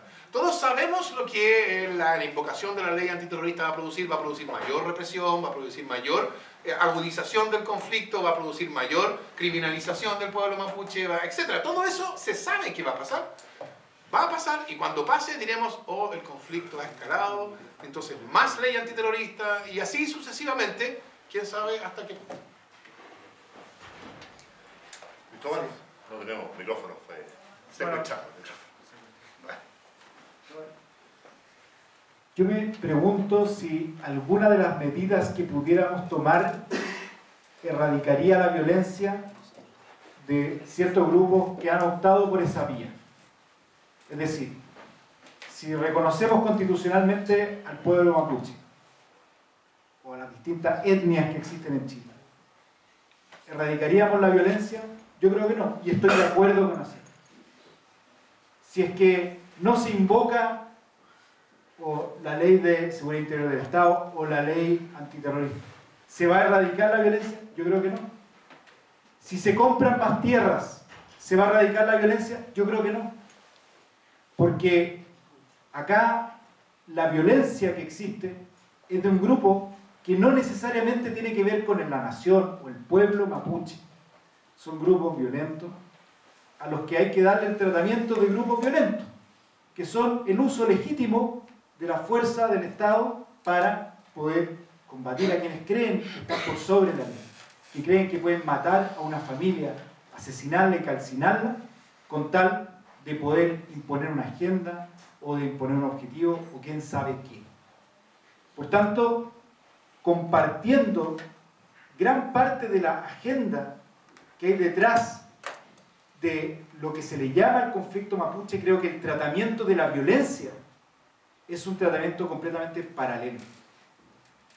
Sí creo que tiene que haber reconocimiento constitucional, sí tiene que haber solución a las tierras, sí tiene que haber además compensación a quienes hoy día están en tierra que se les puede llamar colonos u otra forma. Tiene que haber una solución integral, sin duda. Pero los grupos violentos son grupos que optaron por esa vía, no para reivindicar una causa o para lograr un objetivo concreto, sino porque creen que la violencia es la manera de imponer una agenda y una manera de ver la vida en la sociedad. Y por tanto, creo que el Estado tiene que hacer uso, sin complejo, sin trauma, sin creer que eso va a agudizar el conflicto, tiene que hacer uso de la herramienta que el Estado de Derecho le ha otorgado, con prudencia, con moderación, con todas las lógicas con las que se utilizan las herramientas del Estado, por supuesto. No soy de la teoría de militarizar la Araucanía, ni mucho menos. Simplemente que se aplique el Estado de Derecho. Pero creo que las soluciones de la agenda política no van a resolver un tema de violencia si es que no se aborda como un tema de violencia propiamente. El cierre. Muy breve. ¿Hay terrorismo en la Araucanía? Sí. ¿Son los mapuches terroristas? No, por supuesto que no. Hay grupos minoritarios que son unidades o grupos terroristas que hacen terrorismo y deben ser tratados como tales. O sea, en esta cuestión uno no puede ser políticamente incorrecto, o sea, correcto porque alguien se puede enojar. Acá de lo que estamos hablando es de gente que ha quemado decenas de iglesias. Si alguien quemara Santa Elena, que está aquí enfrente, de manera intencional, lo comentaríamos semanas. Aquí estamos hablando de decenas de iglesias, de cientos de camiones. Hemos hablado de un matrimonio que fue quemado vivo. Y esto es permanente en el tiempo. La gente que quiere trabajar no tiene la certeza de que finalmente puede hacerlo porque les queman los galpones, porque amenazan a la gente que trabaja ahí, porque en el fondo están trabajando en un lugar que se reivindica como un lugar ancestral. O sea, eso es inaceptable y tiene que detenerse ya. Ya. ¿Cómo se soluciona el tema de fondo? Bueno, atendiendo a la verdadera problemática de fondo, que es, hay una problemática que es social, hay una problemática que es de pobreza y también de certidumbres. En Argentina, por ejemplo, dijeron ya, ¿saben qué?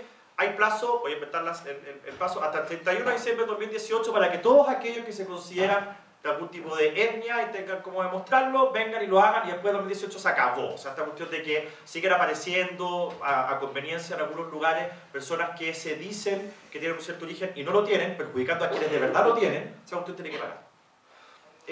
Estados Unidos, ¿cómo se fundó? Le daban tierras a las personas, pequeñas porciones de tierra que ellos podían explotar para aprovecharlas ellas. Te han visto las películas donde salen todas las carretas y ponen la bandera y qué sé yo y ya. Y se ganaban un pedazo de tierra. El Estado les daba esas tierras y ellos los podían explotar y beneficiarse de sí mismos. Resultado, Estados Unidos, el país más rico y poderoso del mundo. En Chile, en la Araucanía, les dan tierra a estas personas que yo estoy de acuerdo con que tienen ciertos derechos sobre ellos, me parece bien, pero no se les permite venderlas, ni arrendarlas, ni...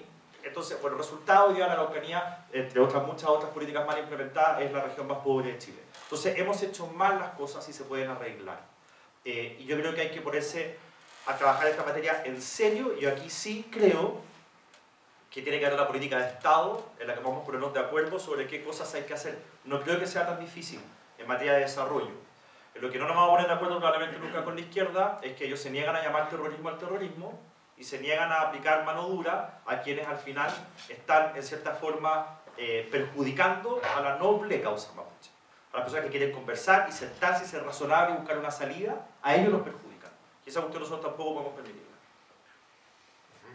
Oye, yo creo que llevando el abuso del tiempo en nuestros contertulios, una pregunta más y cerramos, ojalá se fuera bastante cortita. Si podéis, a viva voz, alcanzamos a escuchar. Cristóbal, hablaste del Sename de las políticas de infantes y más que qué políticas, ¿quién las aplicaría? Como el mismo Ministerio de Justicia, como lo ha hecho antes con el Sename, o se tendría que crear como una organización pequeña y se tendría que crear más especialistas o instruir a las personas para que puedan hacer eso, o cómo se podría hacer. Sí. En general es súper fome hablar como de burocracia y más... Bueno, pero lo que se está planteando es crear una subsecretaría que aglutine todas las políticas de infancia de manera integral, de manera que no esté abordado el Sename por un lado, que esté abordado las situaciones de educacional por otra, que esté abordado los temas de infractores por otras, que haya una subsecretaría que se preocupe de los temas de infancia en su globalidad. Es decir, acá tenemos que tener una mirada completa. Yo solamente, y con esto termino, recalcar, acá la marginalidad, la exclusión, la pobreza, la violencia, la droga, son todas situaciones, el hacinamiento, la situación en los barrios, en las casas, que no hay espacio, son todas situaciones que vulneran los derechos de los niños. Y esa es la realidad que nosotros tenemos que abordar. Yo lo invito además, más allá de la institucionalidad, que todos nosotros que hemos tenido, que estamos acá en este espacio, que hemos tenido más oportunidades que muchos de los chilenos, que nos conectemos también con esa realidad. Que nosotros muchas veces creemos que el país avanzó, progresó y ya no queda casi pobreza en el país. Y quizás eso hace también a veces perder el norte de las prioridades. Todavía existe pobreza, todavía existe marginalidad, todavía existen cientos de poblaciones y miles de poblaciones en el país donde los barrios no son adecuados para... Y ahí es donde se producen vulneraciones de derechos de los niños. Yo creo que, ¿para qué decir los campamentos?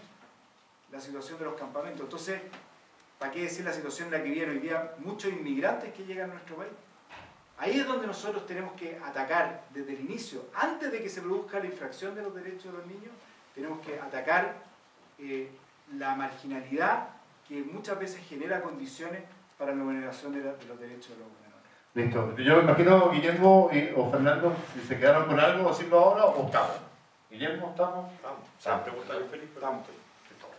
Ya, bueno, chiquillos, se acabó. Les agradecemos especialmente al Estado por la atención.